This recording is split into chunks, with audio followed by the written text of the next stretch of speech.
ang Royal Canadian Navy, RCN, ay opisyal ng magde-decommission ng 8 sa mga Kingston-class Maritime Coastal Defense Vessels nito.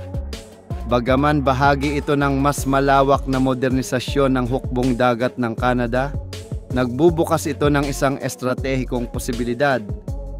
Maaaring ba na ang mga barkong ito ay maging tamang karagdagan para sa Philippine Navy? Nakasalukuyang pinalalawak ang flotilya nito sa gitna ng tumitinding tensyon sa West Philippine Sea.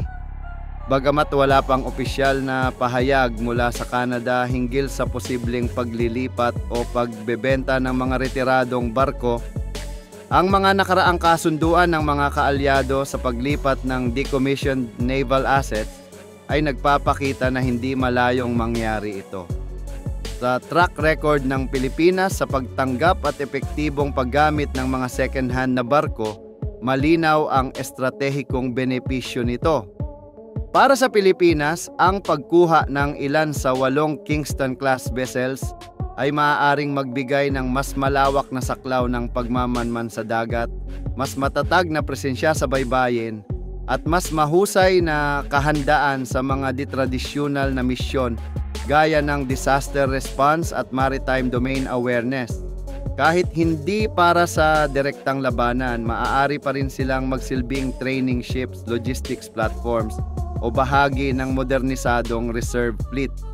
Mahalaga ang timing habang naghahanda ang Philippine Navy para sa Horizon 3 ng modernization program nito at humaharap ang bansa sa mas matinding presyon sa South China Sea.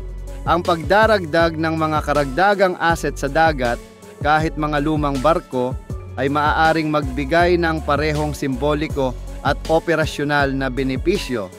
Ang tanong na ngayon ay hindi kung available ba ang mga barkong ito, kundi kung handa bang kumilos agad ang Maynila at magsimula ng negosasyon sa Ottawa. Kung mangyayari ito, maaaring makita nating maglayag muli ang mga barkong gawa sa Canada. Ngunit sa pagkakataong ito, dala ang araw at bituin ng bandilang Pilipino.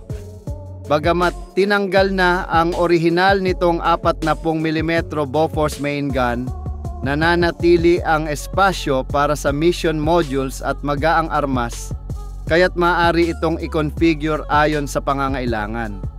Para sa Philippine Navy na may karanasan sa pagsasama ng second-hand platforms mula sa mga kaalyado gaya ng Estados Unidos, halimbawa Hamilton-class cutters at South Korea, halimbawa Pohang-class corvette, ang Kingston-class ay isa na namang makatotohanang option upang palakasin ang fleet ng hindi kailangang maghintay ng maraming taon para sa mga bagong barko.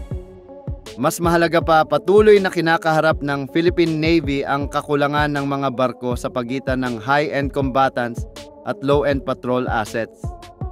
Maaaring punan ng Kingston-class ang puwang na ito mula sa maritime law enforcement, sovereignty patrols, coastal surveillance, reserve training, hanggang humanitarian response. Ang kanilang hybrid military-commercial construction at mababang crew requirement ay akma sa mga operasyon sa panahon ng kapayapaan. Mabilis din silang maisasama sa fleet at posibleng ma-upgrade gamit ang mas modernong communication systems, magaang armas at interoperable radar para sa mas mahusay na situational awareness. Sa ngayon, wala pang opisyal na pahayag tungkol sa posibleng paglilipat o pagbebenta ng mga barkong ito sa ibang bansa. Gayunpaman, ipinakita ng mga nakaraang halimbawa na handa ang Canada at ang mga kaalyado nito na maglipat ng mga decommissioned naval vessels sa pamamagitan ng government-to-government agreements. Ang Pilipinas, halimbawa, ay nakatanggap na ng mga retiradong asset mula sa Estados Unidos at South Korea na marami sa mga ito ay aktibo pa rin hanggang ngayon. Sa tamang refurbishment at pagdaragdag ng updated mission systems, maaaring magbigay ng mahalagang kakayahan ang Kingston-class vessels sa Philippine Navy, lalo na sa larangan ng maritime law enforcement, training at humanitarian assistance, Bagamat hindi na sila angkop para sa high threat combat, nananatili silang low cost at low risk na platform para sa maraming mahahalagang tungkulin sa isang bansang arkipelago.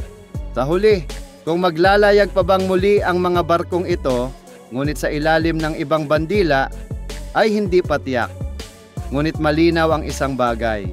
Sa estratehikong pagpaplano at tamang diplomasya, ang pagre-retiro ng mga barkong ito mula sa Canada ay maaaring maging pagkakataon para sa mga umuunlad na hukbong dagat tulad ng Pilipinas upang mapalakas ang kanilang presensya sa karagatan nang hindi nagsisimula mula sa simula.